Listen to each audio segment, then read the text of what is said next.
Hola nuevamente. Vamos a empezar a ver ahora la Revolución Rusa. La Revolución Rusa tiene una importancia central porque a lo largo de todo el siglo XX, desde que se produce en 1917 hasta el derrumbe o el colapso de la URSS en 1989, todo el pensamiento político, las luchas ideológicas durante el siglo XX van a estar girando alrededor de la Revolución Rusa. En primer lugar, porque se trata de una de las primeras revoluciones en la historia hechas con una conciencia de que se estaba haciendo una revolución, de cuáles eran los objetivos de esa revolución, un programa para aplicar y, en este caso, supuestamente en nombre de una teoría, el pensamiento de Marx y Engels.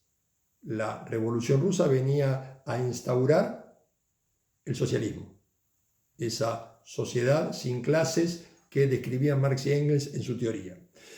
Esto hizo que desde un primer momento se provocasen ciertas rupturas en el seno mismo de aquellos integrantes de la socialdemocracia. Entonces,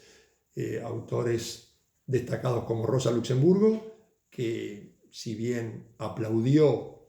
la Revolución Rusa, el hecho de la toma del poder, por otro lado marcó y señaló severísimas críticas hacia la forma en la que Lenin y Trotsky estaban desarrollando la revolución, cuestionando la preeminencia del partido, el abandono de las formas democráticas, denunció un problema con esto de la partidocracia, con la dictadura de un grupo y no la dictadura del proletariado, y presagiaba un futuro realmente preocupante. En la misma línea, Kautsky, que en ese momento estaba enfrentado con Rosa Luxemburgo por otras cuestiones, que tenía severos conflictos o enfrentamientos con Lenin y con Trotsky desde hacía unos años, iba a señalar cuestionamientos similares en cuanto a la falta de democracia de la revolución, y por otro lado iba a plantear un muy interesante dilema, es qué pasa a aquellas revoluciones que se hacen y toman el poder cuando las condiciones económico-sociales no están dadas para hacerlo. Él dice, una opción es seguir con el programa máximo hasta el final, tratar de implantar a toda costa ese modelo socialista. Si eso lo hacen o si eso lo intentan, van a fracasar. La otra, dice, es adaptarse, ir acomodándose para sobrevivir. Dice, ese es el camino que está siguiendo Rusia y por el cual va a terminar fracasando la revolución. Desde otro punto de vista, apoyando lo que estaban haciendo los revolucionarios en la URSS, en 1917, el dirigente más importante del comunismo en Italia, Gramsci, saca un artículo llamado La revolución contra el capital, justamente diciendo que lo que acababan de hacer los revolucionarios en Rusia era una revolución que contradecía los principios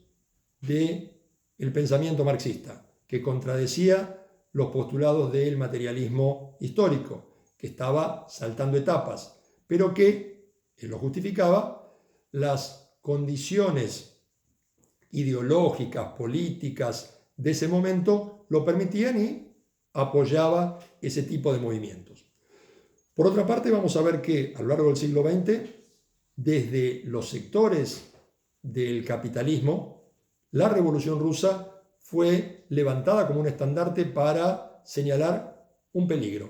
Era, como se le llamaba, el peligro rojo. Los regímenes fascistas de la década del 30, el régimen de Italia, el nazismo en Alemania, el franquismo, todos coincidieron en levantarse para evitar la lucha de clases, pero por sobre todas las cosas defender el capital. En los Estados Unidos permanentemente hubo una estigmatización del comunismo y toda esa estigmatización venía de identificar pensamiento de Marx y Engels, incluso hasta pensamiento keynesiano fue ligado a una visión del comunismo, que Keynes nunca estuvo cerca siquiera del comunismo, pero estigmatizándolo e identificándolo con la Revolución Rusa. A partir de ahí, el macartismo después de la Segunda Guerra Mundial fue una persecución de todo aquel que tuviese ideas sociales, que pudiese parecer cercano al comunismo. Y finalmente, la Guerra Fría señala, después de la Segunda Guerra Mundial, una lucha ideológica muy fuerte que afecta a todo el mundo y divide prácticamente el mundo en dos. Cuando en 1989 se da el colapso de la Unión Soviética, ese colapso tuvo una doble lectura. Para muchos, sobre todo para quienes habían identificado marxismo o teoría marxista con los sucesos de la URSS,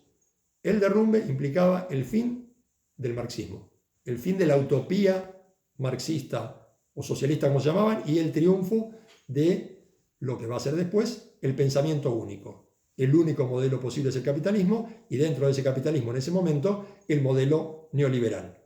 Por otra parte, para aquellos pertenecientes al sector de la socialdemocracia que habían cuestionado el régimen de la URSS y lo habían calificado como un capitalismo de Estado, que no habían alcanzado el socialismo, que justamente se oponían a las teorías y los principios de Marx y Engels, el derrumbe de la URSS significó la convalidación de que lo que planteaban Marx y Engels de la imposibilidad de saltar etapas estaba acertado. A partir de estas premisas, nuestra idea es ir desarrollando en una primera parte cuál era la situación previa de la URSS, cuál era la situación económico-social en la que vivía el pueblo ruso, y luego desarrollar